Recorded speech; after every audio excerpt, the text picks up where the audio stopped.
Mật, mật ra đây. Đấy, có mật của tao đây nè. Mọi người ra xem nào. Mật.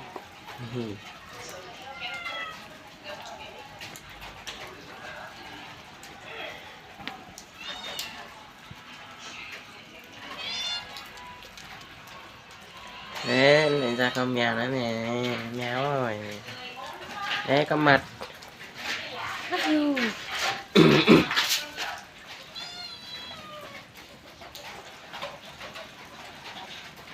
Mật, mật, ra đây, ra đây.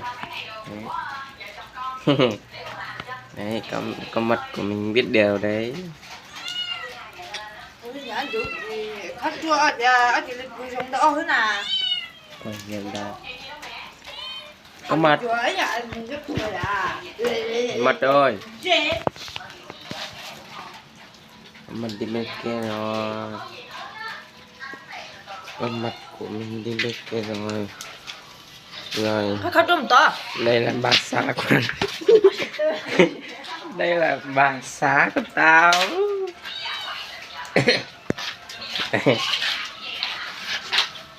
bà xã của tao lại đóng cửa nào. Cái nó non à. Đóng mua đấy. Ở đây lò mà tao lo chết chứ. Bà xã ơi, thiêu rồi chứ.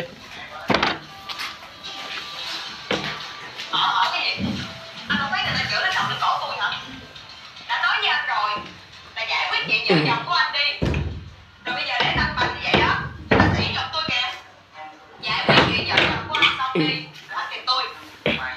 Mai, đứng yên đó. Chồng con có ngoại tình trước mặt con như vậy, mà tại sao con giấu mẹ? Tại sao con phải chịu đựng nhịn nhục như vậy hả? Tại vì con hết cách rồi mẹ.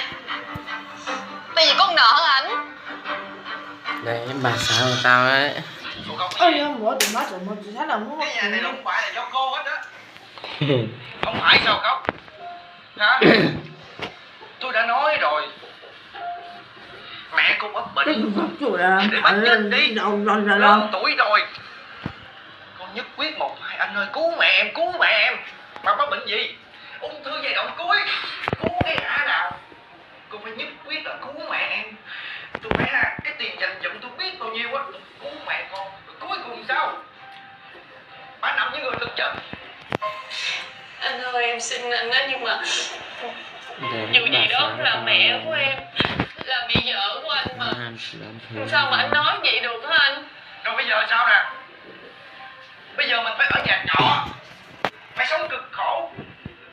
Cô có biết cái tiền của tôi dành dụm mà tôi đầu tư dự án là bây giờ cuộc sống của mình nó khác lắm rồi. Em biết là anh vì em nhiều lắm. Nhưng mà anh ơi em xin anh đó, bây giờ chỉ có anh mới có khả năng mà anh cứu mẹ em thôi. Em xin anh, mà không lẽ anh nhìn thấy mẹ em thì sắp chết gì mà anh bỏ mặt được á. Em cũng đâu thể nào chịu nổi đó. Em xin anh mà, làm ơn. Em chỉ còn có một mình mẹ thôi à. Em xin anh đó, anh ơi. Anh ơi, Tôi nói cho cô biết, kể từ bây giờ tôi làm gì á là chuyện của tôi. Cô không được xen vô, biết chưa? em xin anh mà anh ơi, làm ơn. Bây giờ em làm trâu làm ngựa gì cũng được hết á. Chỉ cần anh giúp em. Anh giúp em, anh cứu mẹ em, anh chia tiền anh cứu mẹ em thôi. Em làm gì thì anh cũng được. Em trả nợ cho anh cả đời thì cũng được nữa mà anh ơi. Em xin anh mà anh ơi, làm ơn anh cứu mẹ em đi anh ơi. Làm ơn đi mà anh. Nói thì nhớ giữ lại. Cuộc đời này của cô á, phải trả nợ cho tôi.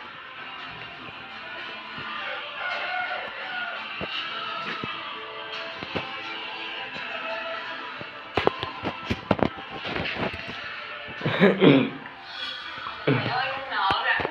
Con nợ cả gia đình của mẹ. Con biết là bây giờ để mà ảnh gây dựng sự nghiệp như bây giờ nó rất là khó. Nhưng mà con không thể nào mà con trơ mắt con nhìn mẹ con chết được. Ảnh cho con tiền, ảnh giúp con cứu chữa mẹ con. Bây giờ con làm cái gì cũng được hết. Con làm trâu làm ngựa, làm cái gì cho ảnh cũng được hết đó mẹ. à, tên chỉ là con trai em Không à. ngờ chuyện xảy ra như vậy. Chào mọi người Mẹ nha. cứ tưởng đó là cái năm đó nhiều chuyện xui rủi ập đến gia đình mình. Con xin lỗi mẹ. Rồi kết thúc video đây.